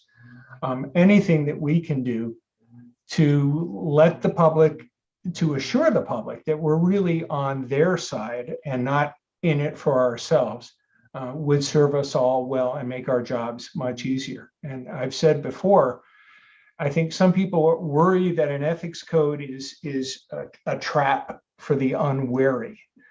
And I don't see it that way. I don't think it has to be that way. I think if anything, it protects us. If the public knows what is expected of us and we're open and transparent about what we're doing, people will trust us more. So I see it as more of a shield for us in state government than a sword to be used against us. And I think it would help all of us to have something that applies to us and that the public can have some confidence in. And that's why, I think it should be as inclusive as possible, and should be clear that it applies to everybody where it can, and with no exceptions. So for me, clearly we won't get this passed this year. We know that. But it would be great if we come back in January and we're really ready to, we'll take this up the first week we come back. And get judiciary in here and whoever else we need to, all the advocacy groups and anybody who wants to testify. What would be helpful to me is to see what it would look like if I go to the state of Vermont website once this is passed and adopted. I go to the state of Vermont website and I look for the state code of ethics. I don't want to see this because this is so garbled and just the drafting construct. I would like to see what it says and how it's laid out. And I don't know, but for me, that would be very, very helpful so that I could see it without all the kind of like it's sort of distilled in bullet points. However it would be presented. I don't know if it's bullet points or little paragraphs or sentences or what, but how it would look to the public who wants to look at the state code of ethics. That would, I don't know about anybody else, but that would really help me to understand what it is we're doing here. And then all this other stuff is statutory construct and backup and explanations and stuff. Right. I've been thinking the same thing exactly. Because I've been looking at this and wondering, like, if I think somebody broke the law or broke the ethics code, I'm going to go look at a piece of legislation. I want to look at a list of things that do's and don'ts. Right, exactly. Make it simple. And if you look at what we sent you in November, that's the format that you want, I think. right, I That's did. I don't think I even have it anymore, but I would like to that's see it posted. again. It's posted on our website, Okay. right? And it's on today. our website Under if you Larry's misplaced name. it. Yeah. It's under Larry's name for today. Okay. Although having said that, I also actually think that this piece of legislation is a lot simpler than I thought it was going to be. Yeah. I'm glad to see that it is fairly confined. I mean, I think that the work on in terms of the bill itself is not as complicated as I was afraid it might be. Senator Collmore? Thank you, Madam Chair. So Larry, I just want to recognize your efforts and TJ's and whoever else worked on this, because I can clearly see a lot of work went into this. And it's unfortunate for many reasons that we didn't get to this earlier in this session, but we will get to it next year for sure. But the chair, I think, has raised a good point, and the other senators have chimed in as well. If I'm just an average Vermonter and I have a feeling that there's something not right with a particular situation, if we can manage to write it in plain English so that somebody goes to the state of Vermont website and is able to distill for themselves exactly what this covers, and I just think it would be a lot more important than constantly referring to 6 VSA chapter blah, blah, blah, because most people that I know don't have any idea what those things even mean, but they sure as heck know if something is not right with, a particular situation. So thank you for your work, but I do think Senator White's raised a very good point that if we could get it, and I don't know how to wordsmith it any better than you do, but put it in plain English so that when people see it, they know what this covers. Right. Well, I can send you again another copy of what we submitted last November, which is plain English. The only trouble I have with the legislative draft H384 is it is all chopped up to fit into the existing statute. Yeah, well, that's the way we have to do it. Yeah, I know. And as you can tell, going through it today, it's just hard to follow that way. I agree 100%. So I don't see it under your name. It's 98 pages long, and it's No. it says under Larry Novins. No, that's, I thought But that's what we're referring to. well, It said what I- he sent us in November. I did print, it's, okay, it's not on today's It- document. It's under today's documents, under Larry Novins, November, it says November 11th, 2020. Not under today's. Can I share my screen? Yeah, it's under today's.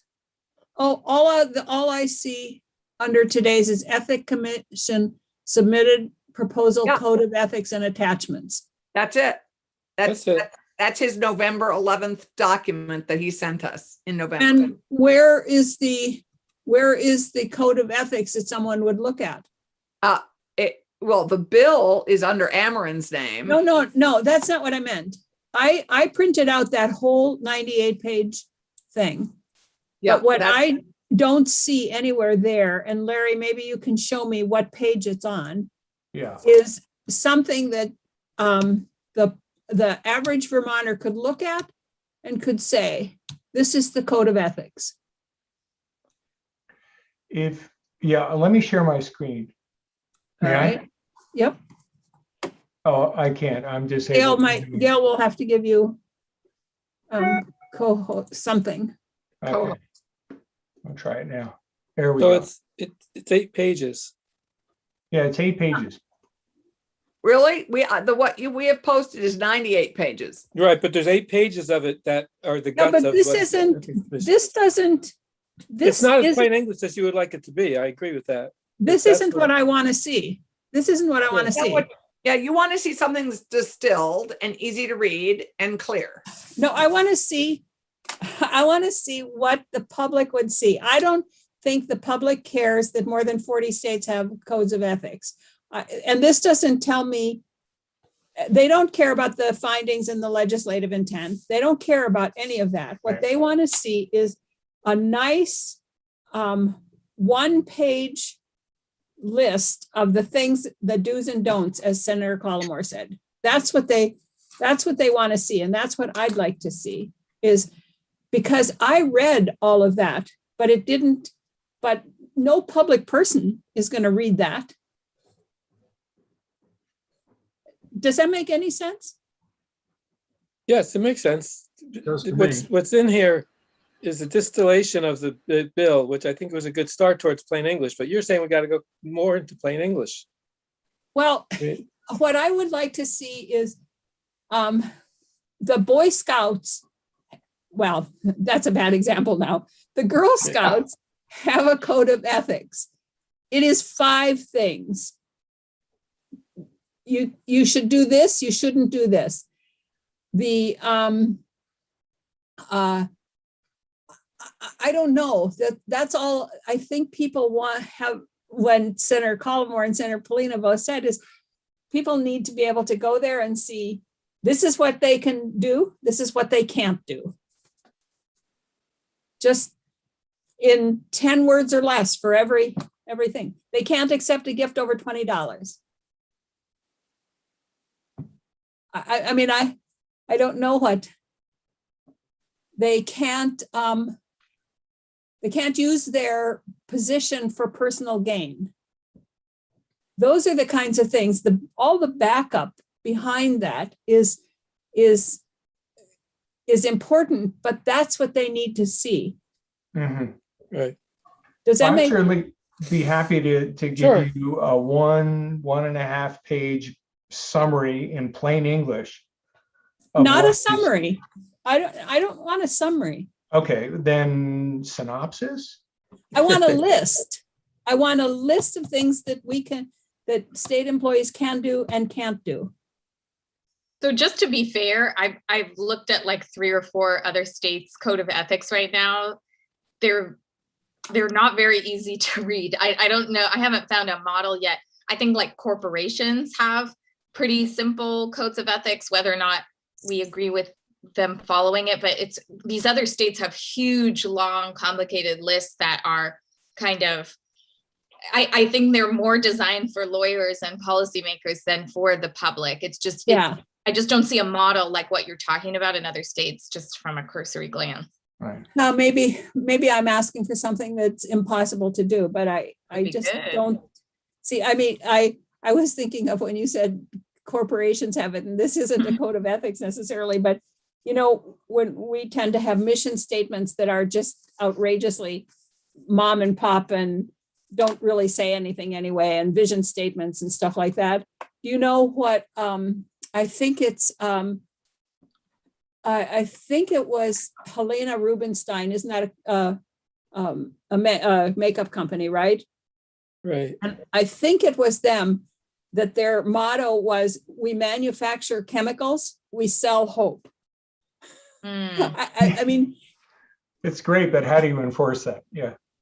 There is a 14-item code of ethics for executive branch employees of the US government. That's much easier to read. I'm happy to circulate that to the Okay. committee. That's yeah, something like that with just, Yeah, and I think FAQs would be helpful when we're ready to roll this out. It would be great to have a whole list of frequently asked questions.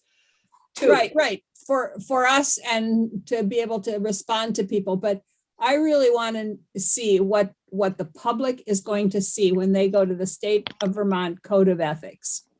So that it's very clear, we cannot use our positions for personal gain. We cannot accept gifts over a certain amount. We cannot, that's what I'd like to see.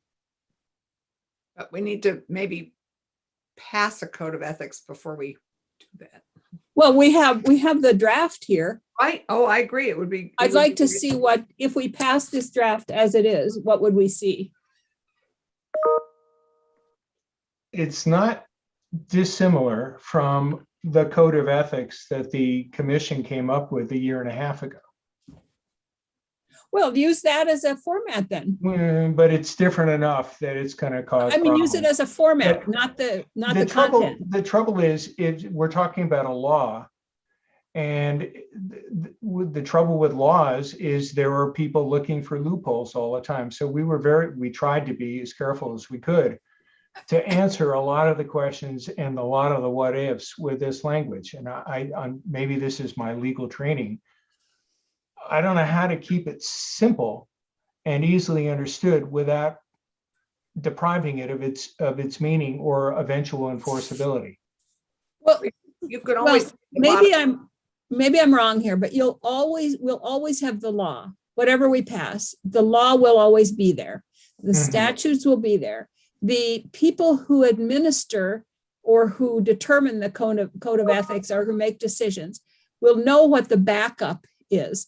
But the public doesn't need all that information. They're the ones that are going to be looking for what is Senator White doing that is unethical? I'm going to try and find her something that she's doing that's unethical. So they go to that list and they say, aha, somebody took her to dinner the other night and I know it was over $20.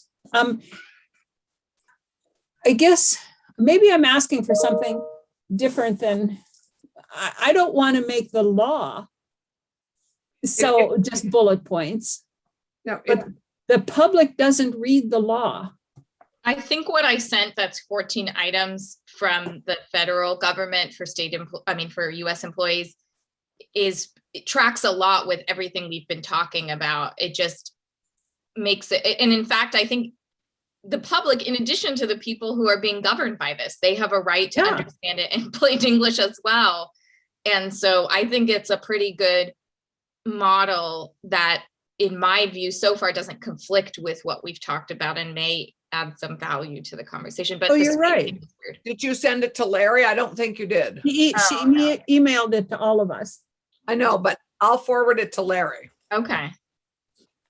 Yeah. The spacing got weird. I apologize. I don't know. It's like copy, but you can look at it in the website link itself. Yeah. No, it came through perfect in your email. Oh, okay. Okay. Yeah. I don't have TJ's email, but I sent it to Larry. Thank you. Okay. So, committee, I hate to beat a dead horse on that one, but I just feel it's really important to have those simple bullet points that people can understand. Yeah. Let's say let's say there was like an AmeriCorps who was new to state government, and you're like, this is the code of ethics we follow. You're not going to ask them to read the law. You're going to ask them to understand, hey, you're here for 6 months. You should know the ways we try to maintain. And that's easier to adopt in a local municipality, or where I think it's easier to have as a guide. Okay. So I think that anything that's simple, you can always have an asterisk and say, see title, blah, blah, and for the whole law at the bottom. Well, anybody in their right mind is going to know that this is not the backup information, that there's information behind this that has to be followed, and that